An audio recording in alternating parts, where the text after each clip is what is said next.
Mga kababayan, isa na namang magandang balita para sa Philippine Navy at Philippine Coast Guard. Opisyal ng LUMARGA ang ilan sa pinakamodernong barko ng bansa patungong Hawaii upang makilahok sa RIMPAC 2026 o ang Rim of the Pacific Exercise, ang pinakamalaking multinational maritime exercise sa buong mundo.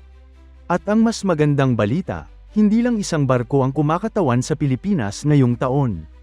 Kasama sa deployment ang pinakabagong guided missile frigate ng Philippine Navy na BRP Miguel Malvar o FFG-06, at ang pride ng Philippine Coast Guard na BRP Gabriela Silang o OPV-8301.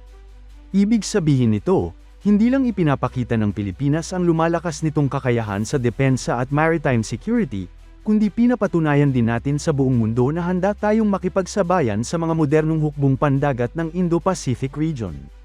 Bago natin himayin ang kahalagahan ng deployment na ito, siguraduhin nakasubscribe kayo sa ating channel para hindi ninyo ma-miss ang mga pinakabagong balita tungkol sa modernisasyon ng Armed Forces of the Philippines, Philippine Navy, Philippine Air Force, at Philippine Coast Guard. Samahan ninyo ako.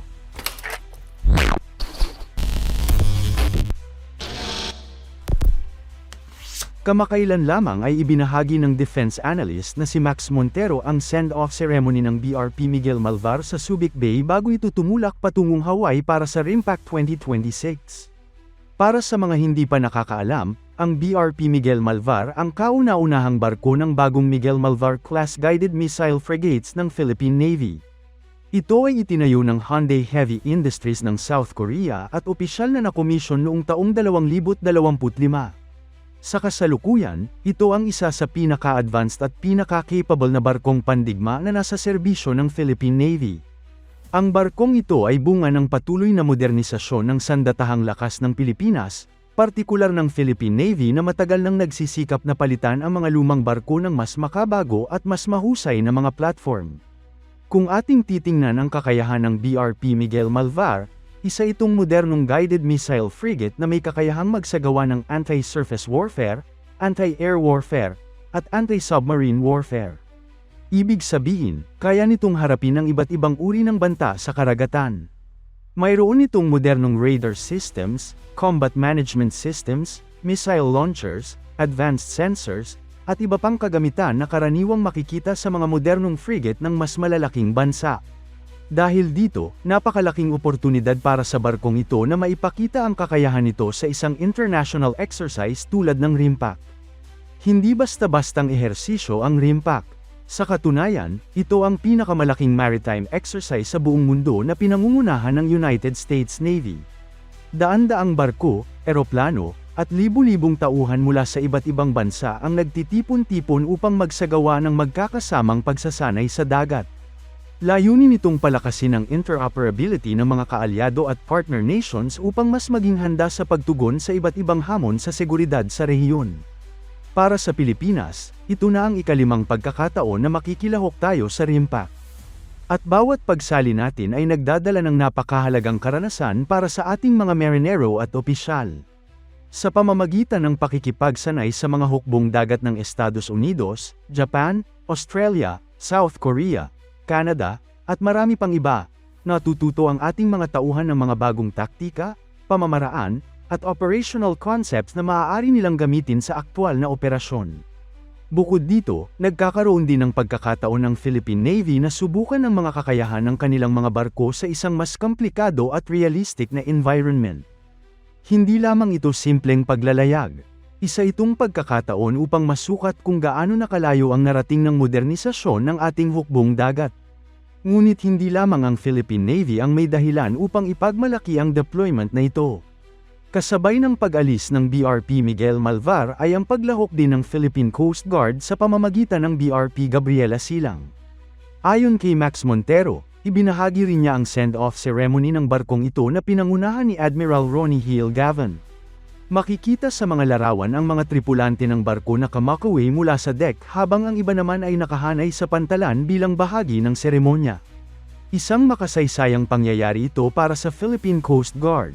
Bakit? Dahil ito ang unang pagkakataon na sasali ang isang barko ng PCG sa RIMPAC. At hindi lamang yon. Ito rin ang kauna-unahang overseas participation ng Philippine Coast Guard sa isang malaking multinational maritime exercise. Ipinapakita nito kung gaano kalaki ang pagbabago sa papel ng PCG sa kasalukuyang panahon. Kung dati ay nakatuon lamang ito sa search and rescue, law enforcement, maritime safety, at environmental protection, ngayon ay mas aktibo na rin itong nakikipag-ugnayan sa mga Coast Guard at maritime agencies ng iba't ibang bansa. Ang BRP Gabriela Silang ay isa ring kahanga-hangang barko. May haba itong 84 na metro at gawa sa aluminum.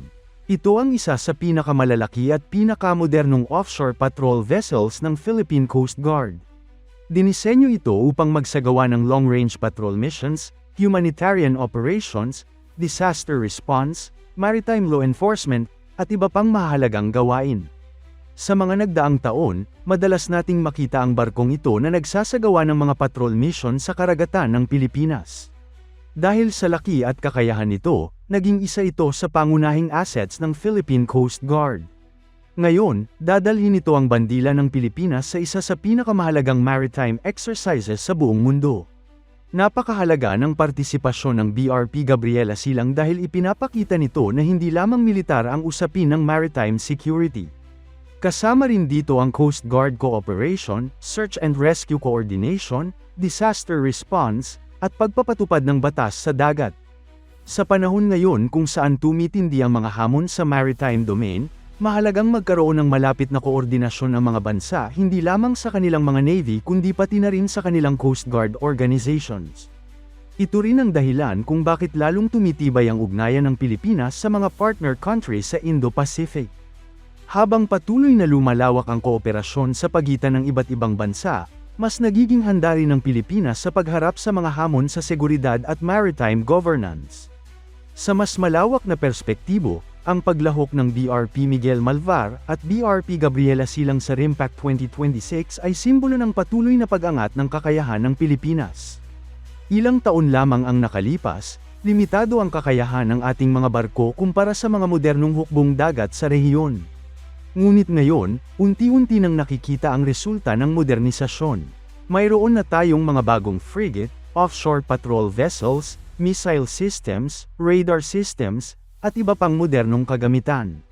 At higit sa lahat, mayroon tayong mga tauhang handang matuto at makipagsabayan sa pinakamahuhusay na maritime professional sa mundo. Ang bawat pagsali sa RIMPAC ay hindi lamang tungkol sa pagpapakita ng barko. Ito ay tungkol sa pagpapalawak ng kaalaman, pagpapahusay ng kakayahan, at pagpapalakas ng relasyon sa mga bansang may kaparehong adhikain para sa kapayapaan at katatagan sa rehiyon. Habang papunta na sa Hawaii ang BRP Miguel Malvar at BRP Gabriela Silang, maraming Pilipino ang umaasa na magiging matagumpay ang kanilang misyon. Tiyak na marami silang matututunan at maibabahaging karanasan pagbalik nila sa bansa. At sa kanilang pagbabalik, mas magiging handa ang Philippine Navy at Philippine Coast Guard para sa mga susunod pang hamon na kanilang haharapin. Sa huli, ang deployment na ito ay isang malinaw na patunay na ang Pilipinas ay patuloy na sumusulong. Hindi man tayo kasing laki ng ibang bansa, ipinapakita natin na kaya nating maging responsable, propesyonal, at maasahang partner sa larangan ng maritime security. Kaya naman, good luck at safe voyage sa BRP Miguel Malvar at BRP Gabriela Silang. Dalhin ninyo ng buong dangal ang watawat ng Pilipinas sa RIMPAC 2026. At tulad ng lagi nating sinasabi, habang lumalakas ang ating hukbong dagat at Coast Guard, mas nagiging matatag din ang depensa at seguridad ng ating bansa. Maraming salamat sa panunood mga kababayan. Kung nagustuhan ninyo ang video na ito, huwag kalimutang i-like, i-share, at i-subscribe para sa mas marami pang updates tungkol sa Philippine Defense Modernization. Hanggang sa susunod na video, mabuhay ang Philippine Navy, mabuhay ang Philippine Coast Guard, at mabuhay ang Pilipinas!